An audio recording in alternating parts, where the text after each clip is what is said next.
Perfect. Welcome, everyone. Thank you for joining us tonight for our kickoff of 2025 of our NASW National Student Series. My name is Dwayne Brezak. I'm the Executive Director for the Michigan chapter of NASW, and I help coordinate some of these student series events. So if you've been on a couple of these, you may have seen me before, but it's good to be with you all today.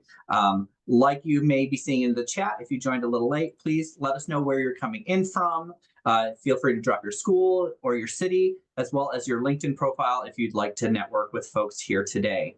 We do have a very large group that will be on today, so we do ask for folks to please keep your lines muted if at all possible. We will have some interaction. There'll be some time for you to answer some questions. We ask you to do that into the chat if at all possible. We will make sure that our contact information is also provided if you need to reach out to either of us after today. We are recording the session, and we will have this available on the NASW National Student website. Probably will be on in the next couple of weeks, so please keep a lookout. If you miss any of our student events, you can find all of the recordings at socialworkers.org. I also just dropped that link into the chat. That's where you can find all the registration links as well for our student series events. Our student series, they're going on year 3, and we do a monthly free program for any social work student across the country. It runs on the 3rd Thursday of each month from 6 to 7:30 p.m. And registration is always free. We will have a couple of networking sessions this year. Coming up in March will be our next one, which will be a little bit more informal. And then we have some like today, which will be a little bit more presentation style. Just a reminder that there are no continuing education credits offered for tonight. This is primarily a student and new grad focused program. So if you're here hoping for CEs, we're glad you're here and hope you stay, but know that this is not that event. We hope you can look at socialworkers.org if you're looking for other programming to get continuing education credit today. I also, while we've got everybody here, I just want to acknowledge we know that there is a humanitarian crisis happening in California and LA region. I also wanted to give a shout out to any of our California folks who are on, including Dr. Johnston. There is an event tomorrow night. I'm going to drop the information into the chat for folks on how social workers can help respond to the LA fires. So if you are available and want to find ways to be involved, that is going to be tomorrow at 6 p.m. Pacific time, and registration is open, or you could find that on the California chapter of NASW social media pages. But we are so excited to have you all here. I have been thinking for a long time about sorts of topics that I know students and new professionals care about and want to dive a little bit more into. And licensing and exam prep is always one of those things that are on all of our radars.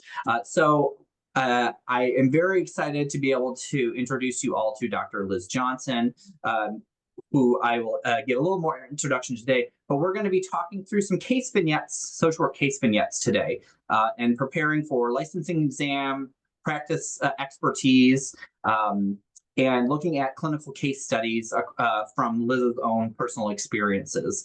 We know that as we go throughout our social work career, often our practice area gets more and more tailored. So when it comes to thinking about our examinations that are required for our licensing processes, sometimes it gets a little tricky because you may be narrowed in terms of your scope. So we want to be thinking about the broader generalist way of thinking about some of our cases. We will also be raffling off a copy of our Liz's newest book, 80 Clinical Vignettes for test taking, licensing exam prep, and practical applications. About halfway through the presentation, I'll drop a link in that if anybody who's interested in entering that raffle, please fill that out, and we will let the winner know by the end of tonight's session. So with that, I'm going to introduce Liz and then have her take it over. So Dr. Liz Johnston is an associate professor of social work at Cal Poly in San Luis Obispo, California. Also in a private practice, she specializes in addiction recovery and healing from PTSD and trauma. She has facilitated dementia caregiver support groups since 2016. She received her MSW and PhD from Smith College in Massachusetts. And since 1984, she has worked in a variety of counseling agencies, private practice, and medical social work. The cases that she shares in her book are based on her personal experiences in these settings. So please join me in welcoming Dr. Johnson. I know you're going to tell us a little bit more about yourself and how this book even came to be. So welcome everybody, and I'm going to turn it over to Liz. So let's see. Hi everybody, I'm glad you're here. I'm gonna, I guess, I'm trying to figure out how I make myself bigger. But,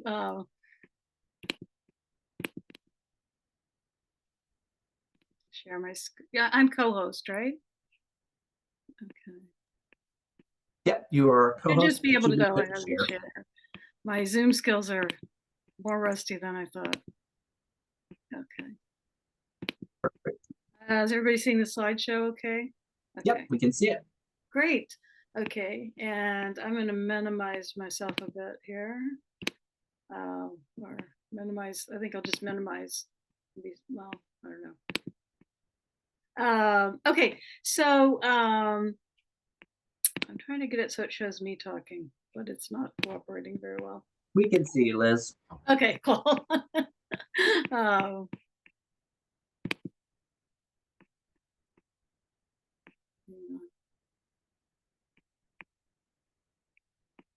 is it the time? Okay. Okay, so this is going to be talking about the book, and it can be used for a lot of different applications. It's called 80 Clinical Vignettes because it has 80 case examples in it. And so I'm going to walk you through some of the things that are in the book, and we're going to practice a little bit with some of the details in the book. So first of all, I want to tell you why I wrote this book. So I received my MSW in 1984, and I passed the New York exam and the Connecticut exam. I was living back east. I was a successful social worker back east for 12 years. Then I moved to California in 1996 and found out that the New York exam that I had passed and the Connecticut exam I had passed were not accepted. So California in that time didn't take anybody else's exam. They had their own 2 exams. And so I took the first exam, which was a written exam, and did fine. Then I failed the second exam. And it was because it was an in-person panel. So it was kind of like this picture with a social worker sitting there facing 3 older experienced social workers. And they only gave you 1 case, and you had to read the case aloud. I'm sorry to interrupt. We're not able to see any slides. Oh yeah, but no slides. Went away, Liz. Oh shoot! Why is that? It's not happening. Let me go back out and. I'm so sorry.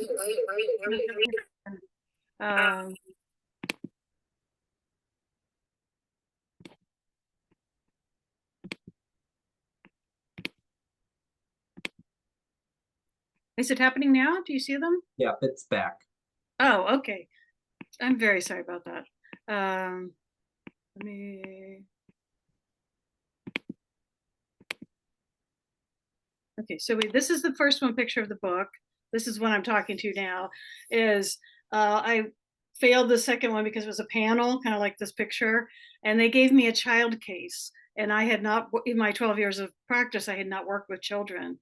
So I did not do well. I failed. I was devastated. And so I went full tilt studying. I joined a study group. I had a study partner. I did all kinds of research. And as I was doing that and working with the group and my study partner, I realized that most people need more cases to study. That people in my group were saying, oh, you have some experience in addiction. What would an addiction case look like? And because I had done intake for years, I had lots of case knowledge. So after I passed the second exam on the second try with the panel, I wrote this book to kind of master my trauma and to help others master theirs. And originally it was 100 cases, and I self-published it for a while in California. Then California switched to the national exam, and I actually stopped publishing it because I was volunteering with ASWB. I wrote cases for a while for them, and then I worked on a committee that edited cases before they went on the exam. And then right before pandemic, I was one of the people that was a test taker of a testing out the exam by actually taking it. So I had stopped publishing the book, and then when I stopped working with ASWB, I decided to talk to NASW about publishing the book, and they were quite interested in it. So then I worked on it summer of 23, and it was published. So what's in the book? This on the left side is the table of contents, and there's kind of an introduction to the book. There's some general tips for studying state and national licensing exams, some general strategies for multiple choice questions. And then there's these fact sheets that are kind of walking you through different areas of social work practice. They're all about like 2 or 3 pages long, but it's kind of an overview. Like if you've been out of school for a little bit, it's kind of a review of things that you would probably learn in an MSW program. And then after that, there's a section of a couple pages that is a kind of useful resources, different books and prep courses that I have used or my friends have used that I think are useful. Then there's the 80 vignettes, and each vignette is about 2 paragraphs to 3 paragraphs long. And then there's a separate answer key in the back of the book after the vignettes that gives different answers for different areas of understanding the case. And kind of the really key idea is to read the case vignette, think about all the issues involved, write them down, and then flip to the key in the back and see if you kind of caught everything. So in the interest of time, we won't be able to look at all of these areas. Each case does have 8 areas to it. So it has risk factors. It has things that are not major risk factors, but secondary risk factors, other issues that might be of concern, diversity considerations, ethical issues, legal issues, issues like transference and countertransference that might come up in the therapy, and then possible diagnoses. So you can look at the case, and if you want to improve your diagnosis skills, you could just write down all the diagnoses you think and look at the answer key to see if you got the major diagnoses that would apply to this case. So later in the presentation, we're going to practice just 2 of these, identifying risk factors and legal and ethical issues, because these are kind of key things when I know people are studying for the test. These are things that they have difficulty with. I want to put this disclaimer in here that's on the right-hand side, that these are based on real clients and real situations. I've been a therapist since 1984, but to protect confidentiality, what I have done is change clients' names, their gender, their race, their age, their ethnicity, or other identifying details. Sometimes I've combined 2 client situations into one case vignette, or I worked for a long time on the East Coast, and then I've worked in California for quite a while. I might combine a New York and a California case. So if there's any resemblance to any real people, that's purely coincidental. So these are the fact sheets kind of listed out. And like I said, it's a good review of basic kind of social work, treatment planning, case assessment. And so there's a couple ways you could use this book. It's not a prep course. It doesn't have a lot of questions in it, but it's more about building. It's a tool to build your skills to understand and analyze cases. And my idea as a long-term social worker is if you learned how to take apart a case and identify issues, that can really help you with the licensing exam, because you'll learn how to identify common issues, and that'll help you answer the exam questions. But it can be used in a variety of situations. Like if you're a new graduate and you're going to a first job, and say that your first job is at kind of basically a family service clinic or a counseling clinic, and you're going to have a wide variety of cases, and maybe cases that you didn't learn about as much in your MSW program. So you can just use this book to learn about a range of cases. So my basic idea is read each vignette, write down your ideas about risk factors, diversity, ethical, legal issues, treatment issues, possible diagnoses. Write it down. Don't peek at the answers in the back. then go look at the answers in the back and see, did you hit on all the major case dynamics? And it will kind of give you a sense like, oh, I'm sometimes missing clues to suicidality, or oh, I don't really understand this one diagnosis. And then you can study up more on that. So it could help you in a first job. It also could help experienced social workers moving to a new field. For example, in my case, where I moved to California, I started a different job out here. Had never had experience with kid cases. I didn't know about play therapy and kid cases more than basic stuff from my one course in my MSW program. So if I was to move into working in a child guidance clinic, I could go through this book, kind of pull out all the cases that involve children, and there's places in the index where you can identify all of those. And I could just study those cases and get a better sense of what are common issues that might happen in child cases. So there's lots of ways to use the book, but it's not your standard prep course. It can be combined with a prep course. And what I noticed when I was studying for taking the exam the second time was a lot of prep courses, they'll have a small case and they'll have a question on it, but there's not very many cases. So when I was in my study group, people were like, well, we want more cases about addiction that we can figure out. So you can use this book for additional practice, and you can take specific questions from the prep course and apply them to the cases in the book. So for example, say you had a prep course, and in that training prep course, it had a vignette about a client who's has alcoholism, is making serious errors at work. And so the exam question they have is, what are the therapist's legal obligations in this case? And they'll have 4 answers, and you'll figure out what answer they consider the right answer, and they'll give you an explanation. But after you finish that one example, you might think, well, wait a minute, what are other legal issues connected to addictions?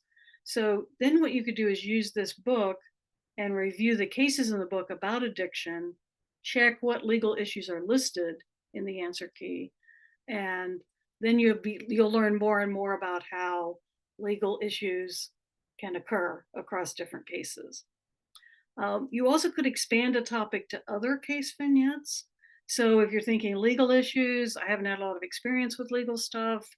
I was kind of puzzled by this legal connection to addiction cases.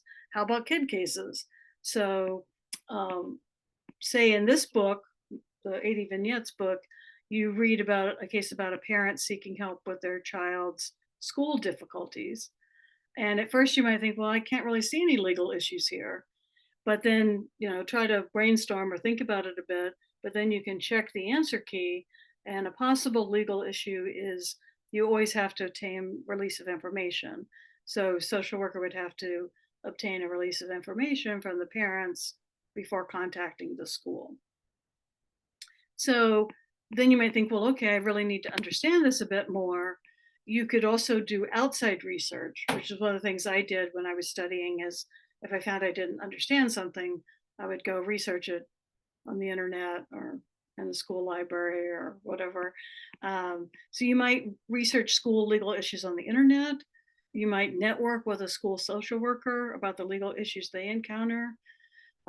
Here, where I am in California, we have an NASW chapter, and my experience is social workers they love to help people. They love to talk about their jobs. So if I went to the NASW meeting and said, hey, I need to know more about legal issues with school systems, there'd probably be 5 people who could tell me something about it.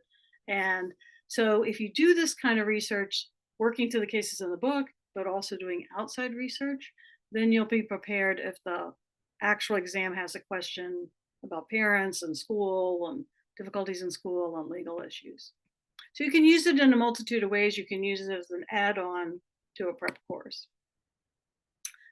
Just as a sidebar for a little bit of history is that the ASWB exam is used in the US and Canada, but different states have different tests and different licensing paths. And some states have a path for like a BSW or a case manager test. Some states don't. When I started my MSW in 1982, social workers were strongly advocating for exams because we wanted to be considered a real profession. We were kind of looked down on by psychologists and psychiatrists. But all the different states had developed different exams. So New York had a different one from Connecticut. I passed both of those, but they didn't apply to California. So originally, when ASWB developed and started this national exam, I think social workers really kind of welcomed it. But currently, I know there's a lot of debate about the ASWB exam and the pass rates for it, and then the compacts for exams between states, which states will honor each other's exams. So I just want to give you a little history, but this is basically beyond the scope of this presentation. And I did look on the ASWB website, and they were talking about, there's three pillars of social work: the professional community, the academic community, the regulatory community. And we've got to kind of work this out and figure out common areas. And, hopefully, because we're a profession that embraces diversity and acknowledges honest differences, we can use those differences to build a stronger whole profession. But in the meantime, most social workers will have to take a licensing exam. And most exams involve answering questions based on case examples. They usually aren't going to give you as long a case example as perhaps the ones in the book, but it's going to be a shorter version.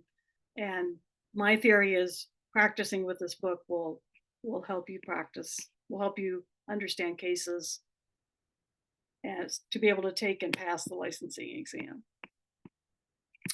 So just from years of being a social worker, working with people I supervised that were taking the test, working on the ASWB test, about 6 years ago, these are some suggestions that I have around self-care and coping skills and kind of getting in test taker mind. So one is that really consider that preparing for an exam is like training to run a marathon. So if you said next year I'm going to run the Boston Marathon, you would set up a schedule, you'd do physical training, you'd ramp up your physical training as you get closer to the marathon. So you want to study and read at a steady pace. You want to set up times to work on studying for the exam, kind of like you go to the gym. It's also really important to ask for support. Social workers are really caring people who give a lot of support, but sometimes we don't ask for our own support. So ask your friends and loved ones if they can take over some tasks to give you space and time to study. And one of my supervisees said, treat it really like a second job, a second part-time job, and try to free up time to put some time to study. Really basic advice, but practice self-care, eat healthy, get sleep, make some time for fun and hobbies. Don't make the second job a full-time job. And then just from having been part of ASWB and the development of exams and such, you have to kind of switch from real life to a test taker mindset. And so the exam is very centered on like, how would you do actions in sequence, and very centered on safety. So if you see an answer that, if the question says the best action, you want to think, all four answers might be perfectly good actions, but which one is best? And then what would be your first action? When I was working on ASWB exams, these would be in all caps. So if you see this, if it's still running that way in the exam, you want to pay attention to that, because that's like, it could be 4 good actions, but which would you do first? And then if an answer says check with your supervisor, you want to think really hard about rejecting that answer, because the test really values safety. And maybe in real life you wouldn't. The client comes in and says they're suicidal. You're not going to say, please sit here for 5 minutes while I go check with my supervisor. You're going to work with your client a bit. You probably want to check in with your supervisor at some point. But if the exam says that that's a first action, you might want to strongly consider that. Then also just another recommendation is to ask for accommodations. I know myself as a social worker, especially when I was starting out, I was like, I'm Superwoman, I don't need any help, I could do this. Most tests, I know ASWB and then the specific state tests, they will allow you to have accommodations, and that can be something like extra time, like a quiet environment. So if you read the website carefully, it'll say a part about accommodations, and you want to kind of look for that part and think about asking if that would help you with the exam. You also want to maybe think about medication. When I was studying for the test, I had the light bulb went off that I have adult ADHD, that my brain goes in all different directions at once. And I never really thought about that. And I actually found a low dose of ADHD medication was very helpful. Um, a friend of mine took a low dose of anti anxiety medication and found it very helpful. They've now found a link between anxiety medications and Alzheimer's, so doctors are less willing to prescribe it. But there is a drug they prescribe for stage fright that some of my recent supervisees have asked for and been prescribed. You want to think about this. And if you're going to try a medication, you want to try it a couple months before and see how it works. Don't go into the test with an unfamiliar medication on board. But thinking about that, because sometimes we just feel like we have to muster up and do it, and we don't think about asking for accommodations and exceptions. So we're going to move into talking a little bit about the risk factors and practicing a little bit. We're going to talk about a little bit about risk factors. We're going to talk a little bit about ethical legal. And there's much more information in the book, but I'm just picking out those two areas due to time and because I found those to be really crucial areas. So there's this shade mnemonic, which is all the letters stand for something. And it's a very helpful memory device. And it's listed down here at the lower left. So S is check for suicide, H is check for homicide, A is check for the risk of abuse of a child or a partner, D stands for drugs, but also other addictive substances like alcohol or marijuana, meth. And then E stands for eating disorder or elder abuse. And so it's a way to remember the crucial things to check for that are risk factors. I have researched this a lot on the internet and I cannot find the original author or the original paper that this came from. If anybody knows this information, I'd be very grateful to know it. But I just learned it as an MSW student and I've used it throughout my career since 1984 and found it very helpful. So when you're using the book to study or you're using the book to learn about, say, working with a new population like children, again, you could read a vignette, write down the numbers in a line, like the letters in a straight line going down like this, the suicide, homicide, SHADE, and then write down beside it all the factors, like can you identify any factors that point to suicide in the case? Then flip to the answer key and see if you missed any possible risk factors.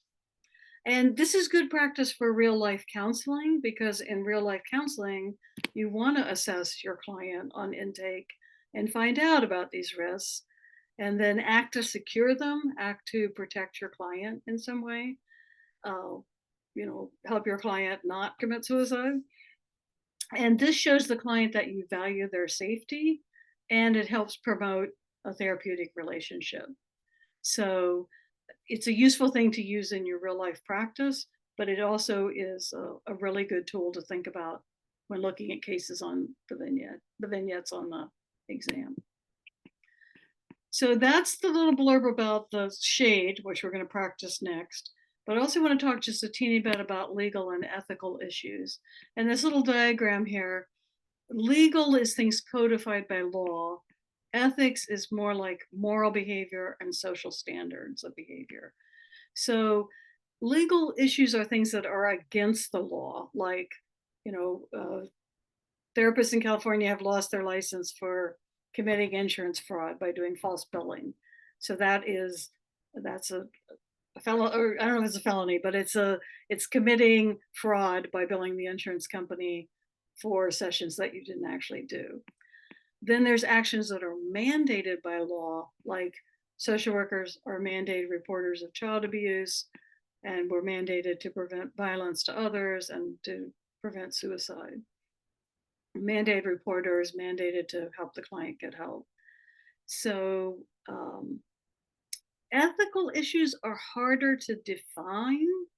And so generally a way to define them is, if you can't think of a law, can you think of a law that applies to this issue? If you can't think of a law, then it may be an ethical issue. And so we'll talk a little bit, teeny bit more about that. But this confuses a lot of people. And sometimes people have told me that they didn't do well on the exam because they confused something that was legal with something that was ethical. Other thing is legal issues vary by location. So kind of jumping to the second bullet point on this slide, the ASWB exam covers the United States, but state laws vary widely. And then it also covers Canada, where the regulations vary by province and territory. So often if there's an answer on the exam that says something like, determine the legal procedure for the local jurisdiction, or obtain a legal consultation, that might be the right answer, because it does vary according to where you are. When I was in New York, if somebody reported domestic violence to me, I was a mandated reporter. I had to report that to the police. When I moved to California, I learned that that doesn't apply in California. I'm not a mandated reporter of domestic violence in California unless I'm in a medical facility and we're treating the victim of domestic violence. And I was stunned by that. I was like, what? I don't have an obligation to report. This doesn't feel right to me. But that's what I mean by state laws varying. When I worked on the ASWB question writing team, I learned that certain provinces in Canada, there is no APS, there's no place to report elder abuse, and you're not mandated to report elder abuse. I was like, how can this be? I see kind of California, I see Canada as a more enlightened country in some ways. So that's what it can vary widely. And so that's why if there's a definite answer on the case about something on the exam about something legal, it may not be your best bet. You may want a more general one. In the real world, in actual practice, when difficult legal situations occur, you should consult a supervisor. Usually the agency might have some consultation, like they might have an agency lawyer if they're big enough. Sometimes the National Association of Social Workers can put you in touch with a lawyer who will help answer the question. Sometimes you even want to get a personal lawyer to make sure your actions are legal and protect your clients, because you don't want to be charged with malpractice or have your license taken away. So in actual practice, you're going to need to know your state or your province, what the legal requirements are. But on the exam, this is test taker mind. On the exam, you're going to want to think this could really vary widely by jurisdiction. And it's complicated because legal and ethical issues often overlap. And the key concept that I found helpful, and my supervisees have found helpful, is to remember that if you're thinking about an issue, can you identify an actual law? Legal issues involve an actual law. If you can't identify a law, then it's probably ethical. And ethical issues can be confusing, unclear, involve difficult decisions, can be open to interpretation. So I know there are some therapists, more so in the psychologist world, who think it's okay to barter with your client. Like if your client's an artist, they give you a painting in exchange for so many sessions of therapy. That would be open to interpretation, right? There's no law against that, but some people would think that's not ethical. And then, so common ethical issues include boundaries, confidentiality, cultural issues, scope of practice. And so it's things like, is it okay to date a former client? Is it ever okay? As far as I know, there's not a specific law about that, but I think different codes of ethics say different things about relationships with former clients or dual relationships. So some ways that you would resolve ethical issues in real life, as you'd kind of consider standards for right and wrong behavior. You would talk to your supervisor. You consider like what's a common social or moral belief. Really good to consult your professional ethics code. And if you're on this call as somebody who's not a social worker, you would want to consult the code of ethics for that profession. And most codes of ethics advise you to seek supervision or even outside consultation in a really difficult, complex situation. For the ASWB exam, the correct answers to ethical questions are often something like consult your supervisor or read the NASW code of ethics. So again, if you see an answer like that, you want to really carefully consider it. So we're going to move into just discuss trying out some case strategy practice, similar to what you might do with the book. But then Dwayne was going to put in the chat the link for the book raffle. Yeah, thanks, Liz. Lots of really good stuff happening in the chat. So I knew this would be a feisty group today. Lots of folks already connecting resources. Somebody already created a WhatsApp group for connecting on studying prep after today. I love it, the social work organizing in real time. Some questions in there as well. I am going to drop right now a link. So anybody who wants to be entered to win a copy of the book, please fill out the link that I'm dropping right now. It's a Google form under the win a copy of 80 clinical vignettes. And then we will make sure that the winner of that is notified by the end of the session today. But please, I just want to make sure, and I'll drop that a few times today. And then I did just want to reiterate a couple of resources that have been dropped into the chat while Liz has been talking. So on ethics and legal support, NASW members have access to free ethics consultation at the national level. There is a call line you can call into, and that will provide you for guidance at the national level. Many of your state chapters of NASW also have ethics consultation. I know in Michigan, our ethics committee provides that to our social workers regardless of membership here. And then as it relates to legal, our Office of Legal Defense also provides assistance to members. And I also want to make sure folks are thinking about their liability insurance. So for the students on, likely your School of Social Work is providing your liability coverage, but you may have your own depending on what your school provides or doesn't provide for you. So know who that is, because that can also be a resource if you find yourself in a sticky situation in real life.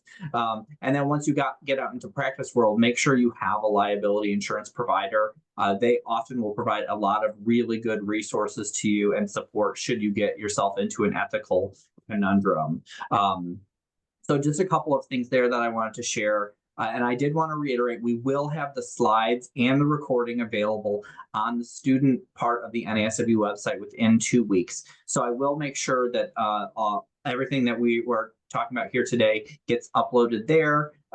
And so I know there's been just a couple of questions around that. I will drop the link again into the raffle as well right now. But lots of good resources into the chat there.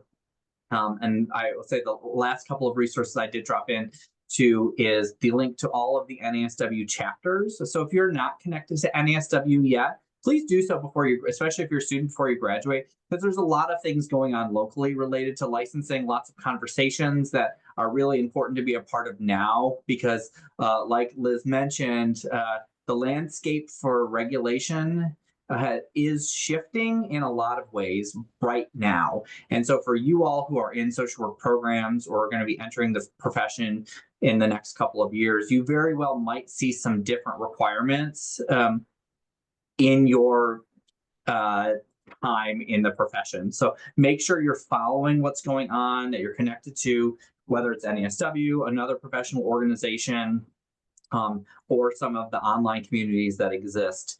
The last resource I'll share before we kind of get into some of these case scenarios is if you are a member of NASW, you are already connected to all student NASW members across the country through the My NASW platform.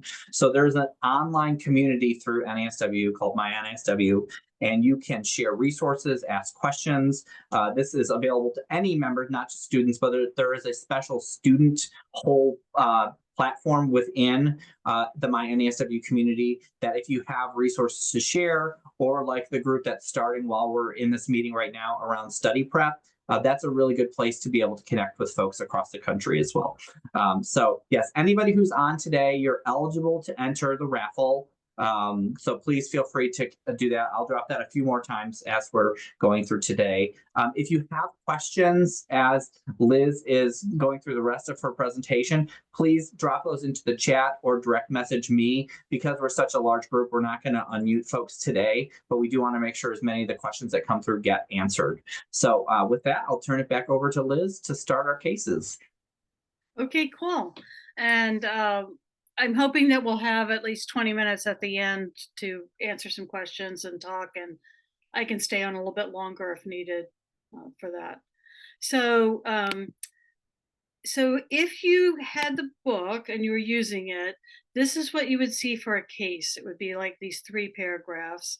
And this is case number 3 of Ruby. So I'm going to read it to you kind of slowly. And what I would like you to do, if you want to, is to write down the shade letters and, you know, in a stack like we saw on the last slide, or however it makes sense to you. And then for each one, do you identify any risk factors for each of these using the shade model? And then we're going to we're going to have a practice question related to this in the next slide. So Ruby is a 36-year-old Latinx woman. While on a business trip, she was in a plane crash and was one of the few survivors. She was hospitalized for 8 weeks due to severe injuries. Now she must use a cane to walk, which has impacted her active lifestyle. She has nightmares. Recently, she froze up, in quotation marks, when she heard an engine noise. So that's the first paragraph.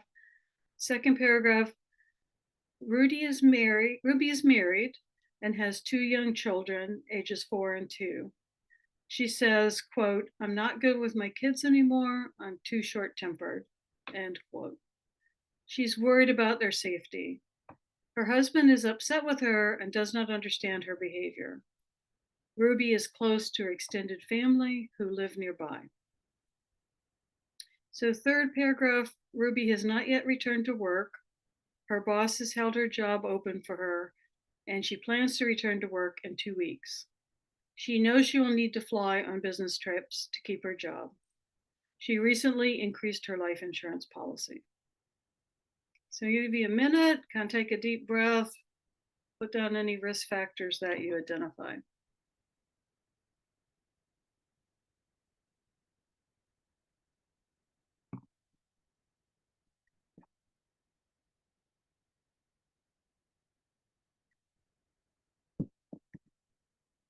Okay, so we're going to go to a practice question.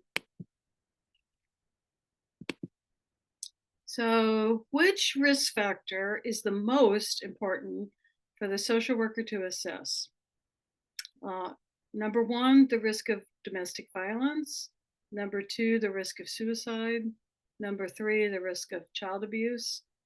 Number 4, the risk of addiction to pain medication. So I think just take a minute, write down what you think the answer is.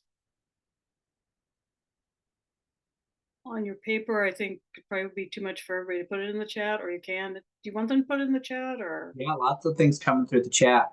Okay, so so either way, chat or just in the privacy of your paper. Okay, so then we're going to go to the answer. So it would be the risk of suicide due to Ruby's statement that she's not good anymore with her children and her recent purchase of life insurance. That's 2 factors that point towards suicide. And to know that, you would have to have some background on suicide to know that people who are serious about suicide often make preparations like buying life insurance, updating their will, putting their financial affairs in order. And they often don't talk about suicide, but these are signs if they're putting their affairs in order. There's also kind of a looming crisis due to her basically being forced to return to work, and she might feel that suicide is the only way out. That's a little bit of extrapolating, but if you just kind of think of a client in this situation. The other answers are valid risks, but they're not the most important. So if you go back, oops, okay, it went the other way. Never mind. Let me see if I can go. Yeah. So there could be a risk of domestic violence. There could be a risk of child abuse because her husband's perturbed and she's impatient with the children. There's nothing really in the vignette that says addiction to pain medication, but it is something that you might want to explore if you're working with this client. So that's where they could be good answers, but they're not the most important answer. So that's where if the test is still using all capitals, pay attention to the all capitals.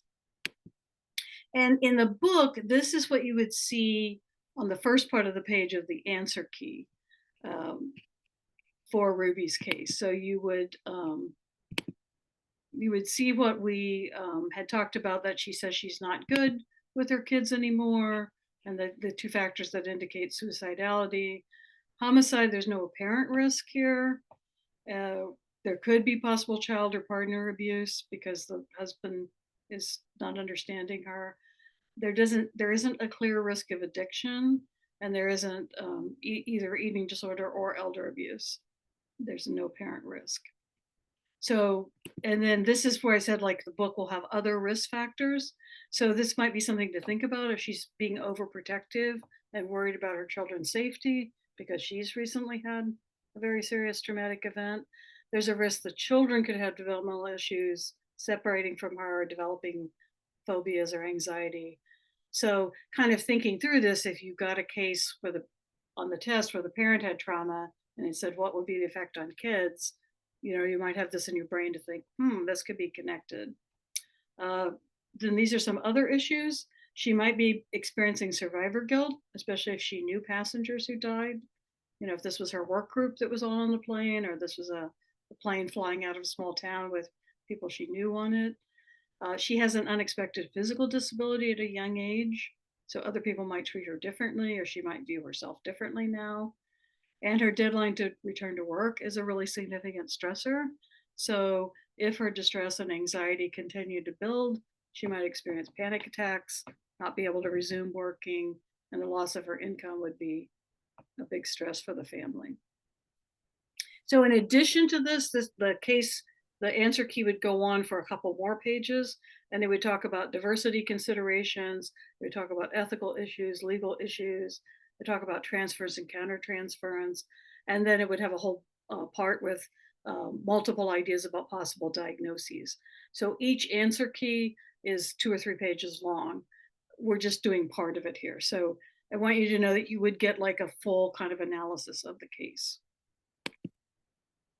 So we're going to do another case with risk factors with the shade model. So once again, if you can write down that mnemonic, and then I'm going to read the case to you slowly and write down what you think are risk factors. So Mrs. Barberi is 55, is a married woman who immigrated from Nigeria and is a US citizen. Her husband is 58 and immigrated from Brazil and has a green card. They raised 7 adult children who are all doing well. There was conflict during their 37-year marriage, but no physical abuse. Mrs. Barberi tried to work things out with her husband, but now feels done, in quotes. She asked him to leave, but he became verbally abusive and refused. 2 months ago, the second paragraph, Mrs. Barberi had been going out with girlfriends to have time away from her husband. She met a woman to whom she felt a strong physical attraction. She's drawn to this woman, and the woman seems equally attracted. However, she states, everything in my life tells me this is wrong, my religion, my upbringing, my family. Lately, she's been feeling very depressed and having trouble sleeping.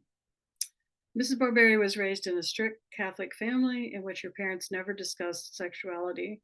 She has confusing memories of a possible childhood sexual abuse.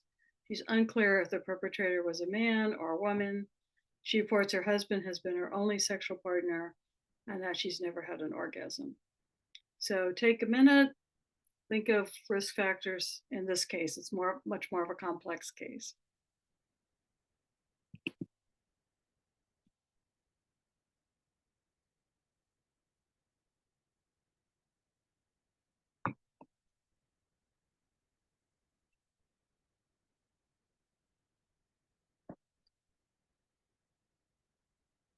So then we're going to go on to a practice question. So which statement best describes the influence of culture on the risk factors in this case? So it's a little bit more complex question. Best describes the influence of culture on the risk factors in this case. So answer number one, risk of drug abuse would be lowered by religious and cultural factors. Answer number two, risk of eating disorder would be increased by cultural prohibition of same-sex relationships. Answer number three, US cultural acceptance of same-sex relationships would lower risk factors. Answer number four, risk of abuse and homicide would be increased by cultural factors. So write down what you think the right answer is on your note paper or in the chat. We're having a lot of 3s and 4s in the chat. Okay. That's kind of a good sign because the correct answer is 4. Risk of abuse and homicide would be increased by cultural factors. And this is where you have to know a little bit about Nigerian culture. And it's not to mean that you have to study all cultures around the world, but you might, looking at this case, you might say, oh, LGBTQIA issues, I maybe want to research which country and culture is the most accepting and which culture and country is the most non-accepting. Nigerian culture is not accepting of same-sex relationships. And there'll be more information in the next slide when we see the page from the book. But so homicide would be possible if her husband learns she's attracted to a woman, he might become homicidal towards Mrs. Barberia or the woman. There might be abuse. He's already been verbally abusive, so if he learns that she's attracted to a woman, he might become physically abusive. And then this is the page that you would see in the book with the shade factors. And so, there is a risk of suicide. If she's sounding like she has depression, there could be that risk. We talked about the risk of homicide. We talked about the risk of abuse. There doesn't appear to be an addiction risk. These people are in their 50s, so there's not elder abuse. There doesn't appear to be an eating disorder. This is some background on Nigeria actually has a law which prohibits gay relationships with punishments up to 14 years in prison. So if she has extended family or a Nigerian community in the United States that follows Nigerian norms, there is a risk she might be shunned or even physically attacked if this attraction comes out. And again, that he could become physically abusive, the husband, but since he's in the United States on a green card, he may realize that he could be deported for spousal abuse, so that may deter abuse. And then this is some other issues that she's revealed as childhood sexual abuse, which probably should be explored more. It's really important to consider ethnic and cultural differences regarding acceptance of homosexuality. Most US therapists, and I think most social workers, are very accepting of diversity and LGBTQIA issues, but sadly, this acceptance is not worldwide. And then some therapists might want to encourage her to accept her attraction to a woman as normal, but this can be very complicated culturally and have severe consequences. So the therapist should proceed carefully. And you need to understand Nigerian and Brazilian history. The two countries are connected by the slave trade, but on opposite kind of quadrants. People in Nigeria were enslaved against their will and transported to Brazil. Brazil actually had the largest slave population in the Americas and was the last country to abolish slavery. And many descendants of slaves returned to Nigeria. So these two countries are the largest majority Black countries, but their cultures are very different. And so this woman and her husband have very different family and cultural backgrounds. So this would be one page in the book. There would also be, again, more discussion of diversity, ethical issues, legal issues, transference, countertransference, possible diagnoses, and there'd be 2 or 3 pages about this case. So we're going to switch to legal and ethical issues. And remember that we were talking about that a legal issue has a law, an ethical issue is more of a moral issue that you can't think of a clear law for. So this is Kyle and Elise, and it's case 34. I think it's being blocked out on my screen. So Kyle, yeah, it's 54. Kyle, age 30, and Elise, age 29, are engaged. And so I'm going to read this to you. Think about ethical and legal issues and write them down in little columns or something, or put them in the chat. So Kyle and Elise are engaged and have lived together for 3 years. 4 months ago, they had a serious fight. Elise moved in with a friend. The friend's son is coming home from college, so Elise is moving back in with Kyle. She says, "I don't want to move back, but I don't have enough money for my own place," in quotes. Second paragraph, Kyle seems irritable, nervous, and hyper during the intake. He says he's not working due to a disability, but he refuses to give any details. He admits to, quote, restraining Elise during their fight. He says they are both into bondage and domination, and claims, quote, I thought what we were doing was consensual, and I apologized after it happened, end quote. Elise says that she was into bondage, but, quote, from individual therapy, I'm learning there's a connection between that kind of sex and my childhood abuse, so I think I want to stop. Third paragraph, Elise has a 7-year-old son from a prior relationship. He was placed in foster care 5 years ago due to Elise's drug use. Elise went to rehab, maintained sobriety for 3 years, and recently regained custody of her son. Kyle wants Elise to return home, to, quote, return home and give us another try, end of quote. However, he says, quote, I don't know if we can parent her son. So just take a minute and see what possible ethical and legal issues you can identify.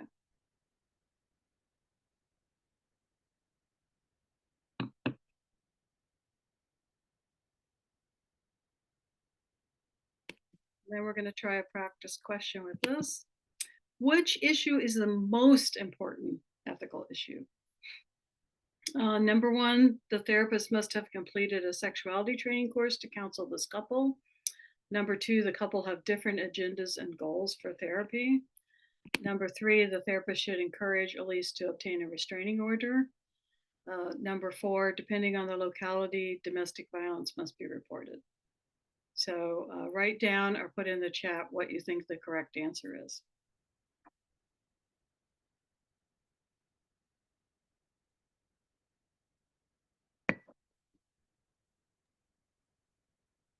Lots of comments coming in so far. 2s and 4s are the top ones so far in this grouping. Okay. That is smart thinking. Because the correct answer is number 2. The couple have different agendas and goals for therapy. Number 4 is correct, but it's a legal issue. In like talking about depending on what state or province you're in, you might need to report it. But like I said, in California, you don't. 1 and 3 are good ideas, but they're not required by law, and they're not the most important issues. So we're going to see some explanations on the next slide. But this is good. People are on the right track. Yeah, Liz, I think that this is a good example of remembering that anything that may have to do with state by state variances of law would not be the correct answer on the test. Even though it feels right, because it might be the right answer in your state to do first, it may not be right for the test because it's encompassing all of the US and Canada. Yeah, because that's getting in test taking mind. Exactly. Yes. And I have just one person who's wondering if you could just go back to the case or the question really quick, just for folks to think about that again. Oops. I know when I study, it's really hard to get out of the mentality of what you have learned in your practice and likely in your one state that you've practiced in, and getting in a generalist mindset. It's hard.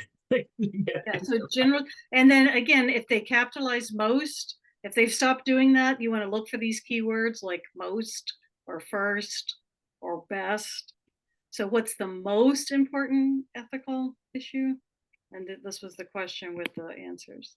Yes. And so Chantel asks, is the book based on California law? The answer is no. The tests are not based off of any law. The tests have ethics, which is universal across the whole United States because the NASW Code of Ethics is the standard bearer. But law specifically would not be, questions would be included either in your study guide or in the test itself. So this might be if the question said, what's the most important legal issue, or what is a key legal issue? This would be a legal answer depending on the locality, but it would be something like domestic violence may be required to be reported. So the fact that it must be reported, you want to watch for subtle language like that.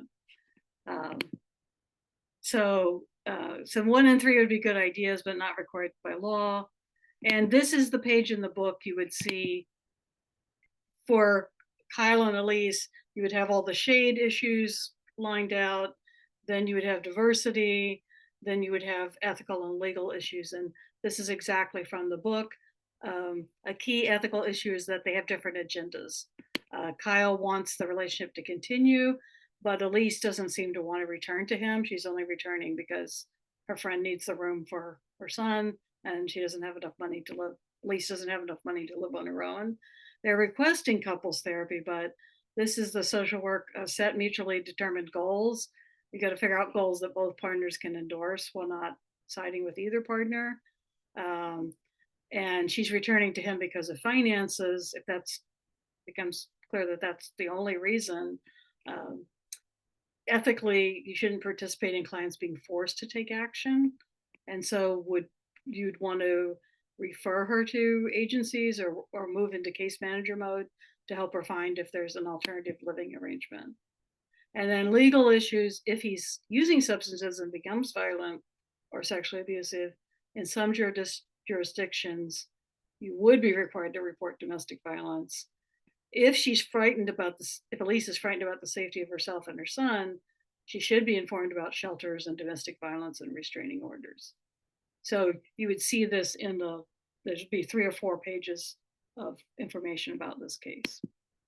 And this is just, I'm not going to go into this in detail because I think we're getting more close to the end of time, but this would be for that same case, the shade risk factor, the other risk factors, other issues. And so I'm trying to give you a sense of like what you would see in the book. You'd see this, you'd see the ethical, legal, and you'd also see diagnoses, transference, countertransference, and diversity. So we're going to do one last case. And this is a little bit, I'm trying to do more simple case, more complicated case. So this is slightly more complicated for ethical and legal issues. So this is case 32, Juan. And so Juan is a 22 and a Latinx man who looks and acts younger than his age. And so I'm going to read this to you. And again, think legal and ethical issues that you see and write them down or put them in the chat. He lives with his parents and his sister, who's age 13. He describes his family as low income and his parents as supportive. During the intake, he seems overly agreeable and rather evasive. He states, quote, "I came here because my probation officer thinks therapy is good," end quote.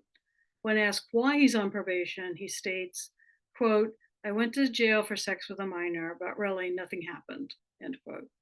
Juan says he was drunk and fell asleep with a, quote, teen girl, but there was no sexual contact. He says, since he was released, quote, "There's no problems, my behavior is all good." That's the first paragraph. Second paragraph, Juan signed a release for his probation officer to be contacted. According to the officer, the sex with a minor, in quotes, incident occurred 3 years ago. The girl was 13, and there was physical evidence of sexual contact. After serving jail time, Juan was recently released. 2 weeks ago, the officer found him at a motel with a 12-year-old girl who was his sister's friend. Juan said the girl just stopped by for a shower. The girl's family refused a medical exam and refused to press charges. Because they didn't press charges, he cannot be arrested for a parole violation. So the officer mandated therapy in the hope that Juan would fail to attend. The officer states, quote, then he will go back to where he belongs. So take a minute and jot down any ethical and legal issues that you see in this case.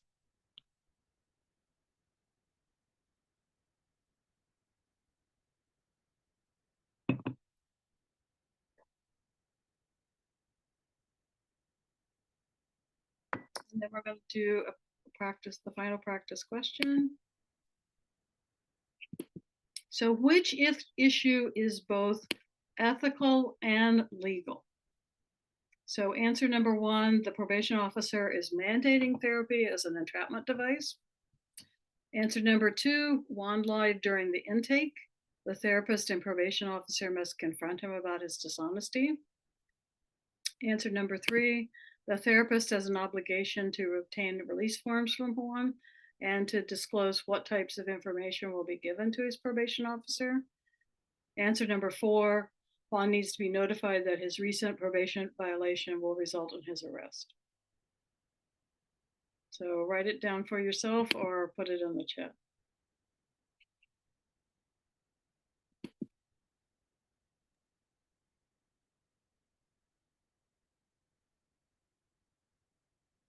Seems like in this one, we're getting 3 and 1 as the primary two that are showing up. Okay. Again, people are being brilliant in their selections because the correct answer is 3, that the therapist has an obligation to obtain release forms. That's a legal obligation that you cannot, under HIPAA laws, you cannot talk to another provider without a release form. So it's mandated by law, or there's a law about it. But it's an ethical obligation, like what to disclose and what information would be given to a probation officer. And so, this case, it's kind of clear that he's being sent by his probation officer, but in a different case, say you had a client who had an illness and you were talking to the medical doctor, you're going to want to talk to the medical doctor just about the illness. Ethically, you're not going to disclose information about, say, the client's marital relationship, because that does not relate to what you're discussing with the other professional. So legal is assigned release before anybody talks to anybody. Ethical is this discussion with a signed release form reveals that he's lying. So the therapist needs to let the client know that he's not going to support, that he needs to be honest in therapy. Number 4 is not correct given the facts of the case, because in the case it says the parents wouldn't allow a medical exam and wouldn't press charges. So it cannot be that this violation is going to send it back to prison because there's no evidence of it. 1 and 2 are valid ethical concerns, but there's no law involved. Oh, I was gonna get eggs. Sorry, we had an unmute. Question Okay. though related to this, Liz. A couple of people just wondering if you could go back to the initial case, and was there a statement that someone signed a consent form already? Yes. So, oh, I'm sorry, it's going the wrong way. Yeah, so he signed a release. So that the legal is satisfied, but in talking to the probation officer, my point is, like, it's both a legal and an ethical thing. When you use that release to contact the probation officer, you have to have the release in hand, and then you have to think about ethically, what am I going to share with the probation officer? And then the probation officer has shared this information that he's trying to entrap Juan. So, that's a piece of information. Ethically, what do you do with that? Does that kind of make sense? Yes, Leah had put in the comment, it's not my job to tell him why he'll be arrested or he'll be arrested. It's the probation officers. But I do think that this is a good scenario, especially, you might get a case where a client may be mandated to see you versus somebody who's there on their own accord. And so what are some of the key words that will show up in a question that really will hopefully help you pare down what the test writers are looking at, right? Often you also want to look at age. Is the client a minor versus not a minor? What sort of setting they're in? Are they there voluntarily versus mandated? All of those sorts of things. Yeah, and in the case, this is like usually the cases on a test are not as long as this, but you want to read it really carefully because they didn't press charges. He cannot be arrested for a parole violation because the family refused a medical exam and refused to press charges.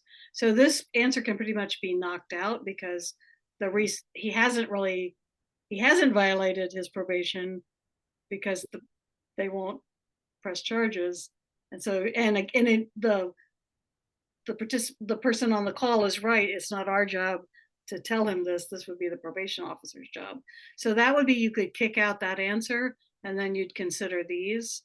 And sometimes if you can get rid of one answer and you can get to be a choice between two, that helps you on the exam. Well, and what I appreciate, Liz, is as we're looking at these cases today, you're giving some information, some presenting information. And like you said, on the test, you're going to get 2 to 3 sentences maximum. And so it's even more pared down, and where every word is very intentional in how the question is worded, where sometimes you're like, I just want to push a button that says, give me more information. I need a whole paragraph to be able to answer this question. And how it's written, they've determined that exactly what you need is within those few words. And so sometimes it's really hard to not relate what's on a question that's on your exam or in the study materials to a real life example, but you really need to think about the exam again as a generalist social worker anywhere in the United States and Canada, ready to help any type of clients. It's not you as a domestic violence worker or a community mental health or child welfare or policy person, whatever it might be. And so, yeah, it can be very challenging once you're in the test if you haven't been looking at cases before. There is a couple of questions around like where do I identify or where can I find case vignettes? So absolutely, I'll make sure that everyone has access to, if you want to get a copy of Liz's book, if you're not chosen to win, absolutely, that's one scenario. But be very careful. There are tons of study material out there for the examination, and not all of them are legitimate. So ASWB does not provide an app. They don't have their own separate app. They do have a study book and a guide you can pay for through aswb.org. That's going to be the most similar to what you're going to see on the actual exam. And then there's lots of other apps and prep courses that look like they're ASWB, but they're not. And that doesn't mean they're not helpful, but you just want to be very careful, especially if you're spending money on a study guide or a prep course. There are some courses that lots of social workers, I know many of you are on the various social media pages, people will share hundreds of different types of study material. And I think my advice, going into that is like, know your own study habits, because some of us need to have a friend to go with us to have kind of some accountability buddy if we're going to go to a course. Some folks are going to be fine with like flashcards or an app. Some people are going to need to take months looking at material over and over again. It's really like knowing your own learning style. And standardized tests are not generally a part of the social work curriculum. And so making sure that you're not waiting until the last minute to start thinking in a standardized test mindset, and knowing that there are already just like hurdles within standardized testing to begin with, like Dr. Johnston said. So if you have test anxiety or things that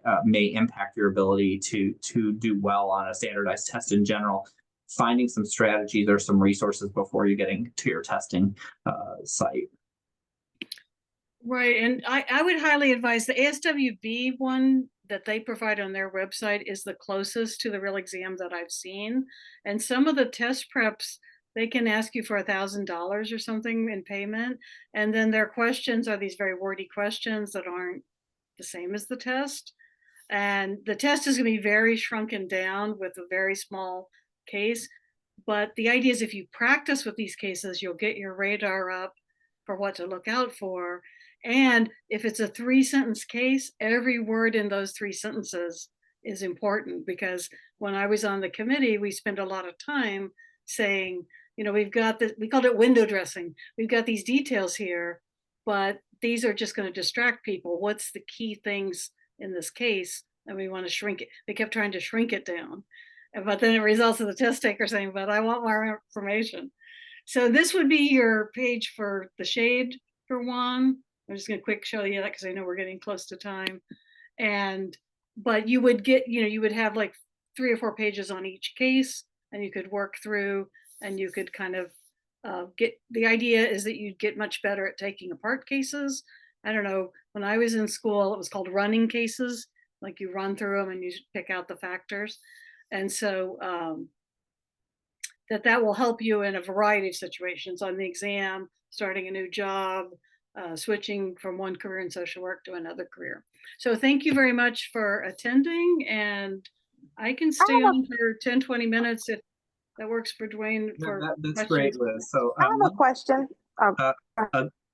if you could type any questions you have into the chat or send it to me directly, that would just be helpful, just because of the large size group. Taisha, I see you, so I'll look out for your question. So just a couple of things that have come through, and I see as we talk about study materials, folks are putting lots of different apps and resources into chat. Again, be mildly cautious about all of the options that are out there. So there are some that are better than others. There are lots of resources developed kind of every day that are out there for study materials. I first say check in with your school of social work, because oftentimes they will have free or discounted study materials for their alumni or students. Some schools will have books you can rent out from the library, or even sample tests you can take in your school of social work building. Check with your NASW chapter. When you're hired into your first job out of school, you should absolutely be asking about, do they provide stipends or reimbursement for exam support and studying? Because like Dr. Johnston said, this is something that you're likely going to take months to prepare for. And so that also is, do I get to take off work time, or am I going to have to add this in as extra hours outside of work? If you can build that in, or if your supervisor will give you an hour every week to study on the clock and get paid for it, absolutely, that's better for everybody, right? Find a local group or a group of folks you trust to work with. And then, like I said, watch out for study materials that aren't at least somewhat tied to ASWB, because folks obviously have their own experiences with the test, and then you can design study materials for that.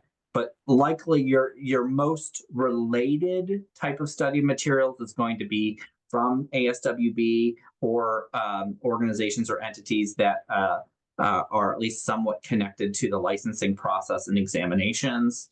So I did want to share, exactly. Some comments are paid thousands of dollars to study prep and they didn't help me. Some folks, it may be individual tutoring or learning specific strategies. One of the questions, Dr. Johnston, is, do you give private tutoring? Love the guidance that you are giving. I don't know if that's one of your side hustles, but I'm pretty busy with my life, but you can email me. Yeah, and I've dropped Dr. Johnston's email a couple of times in her bio into the chat. And so like where I am in California, there's a state hospital that's a psychiatric. It's a prison, but it's also a psychiatric hospital, and they run study groups. And that's the study group that I joined because they want all their people to pass and be licensed. And that was a really helpful group for me back in the day. So maybe asking the place where you work if they would start a study group. Yeah, exactly. Especially if you have a lot of newer professionals at your organization that are hired in. that is something that if you can combine study resources and brain power, you can all go to a coffee shop for an hour every week or meet up on Zoom to go through sample questions.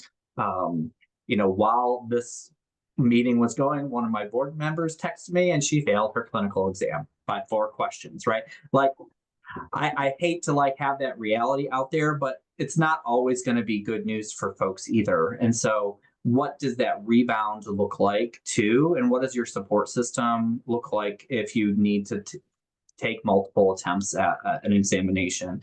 And so that can look like many things. There could be advocacy involved in that. There could be a different study strategy, working with your organization or your school around a lot of this as well. I did put in to the chat too our raffle giveaway, and I have closed that now. So I want to do that giveaway, and then we'll get to any last questions that folks have for Dr. Johnston. We had a total of, let me scroll down, almost everybody on 311 people out of our group today signed up to be a part of the giveaway. So let me do my random number generator. Okay, and our random number generator gave me 82, and our winner for our free study guide is going to be Kyle Thompson from Augsburg University. So Kyle, I will reach out to you and let you know how to access that material. But I really appreciate you all for being here for that. I saw some folks who came in a little bit late. Yes, the session is recorded. This will be available on the NASW student page within a couple of weeks with the handouts as well. All of our student series are 6 to 7:30 p.m. Eastern time. So whatever that is according to where you're at in the US or globally. Other questions for Dr. Johnson while we have Yeah, I saw one that said, "Well, I be the presenter every third Thursday." No, this is a one-time thing.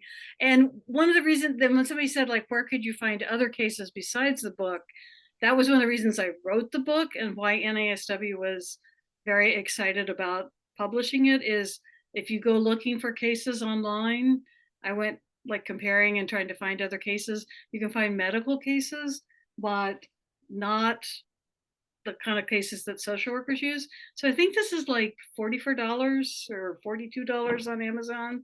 So it's kind of a useful item, and it's not as expensive as $1,000 prep course.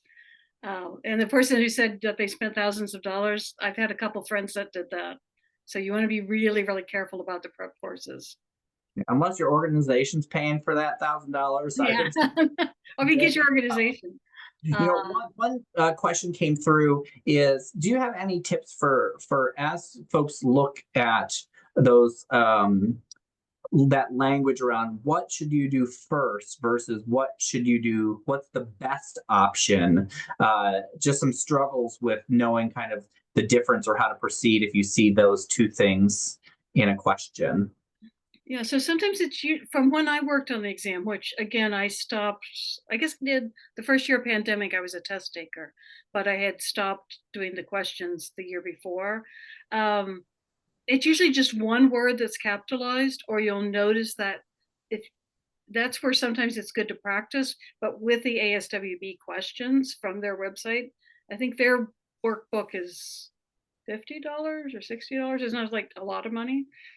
But to say, like, if it says first, you want to think, what is the very first thing I would do? Then best is, okay, probably all 4 choices are something your average social worker would do, but what might be the best thing? And then sometimes they'll give you something like, it's an intake interview. So if it's an intake interview, usually you want to look out for risk factors, assess the risk factors, address them. If it's midway through therapy and something's coming up, if they'll say, like, sometimes there'll be a case that's, just like 3 sentences, it's midway through therapy with a couple, such and such issue has come up. How should the therapist proceed? You want to think like, okay, I'm in the middle of therapy, that's going to be a different I've been meeting with these people for a while, that's going to be a different concept. So you just want to kind of be aware of those keywords. So sometimes people are like, they're all the things look plausible and they'll pick one. And so you don't want to be in a rush. You want to very slowly read the question, as slow as you can. And then you want to watch for keywords.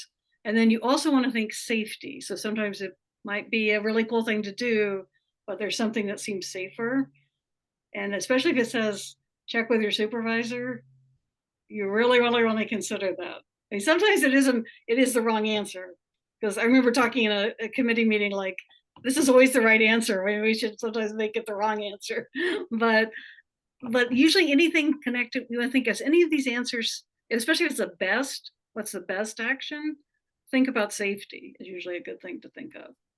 Yeah, I think that's a great piece of advice. And have a copy of the Code of Ethics would be my other resource. So regardless of the test you're going to take, ethics will be a component of it.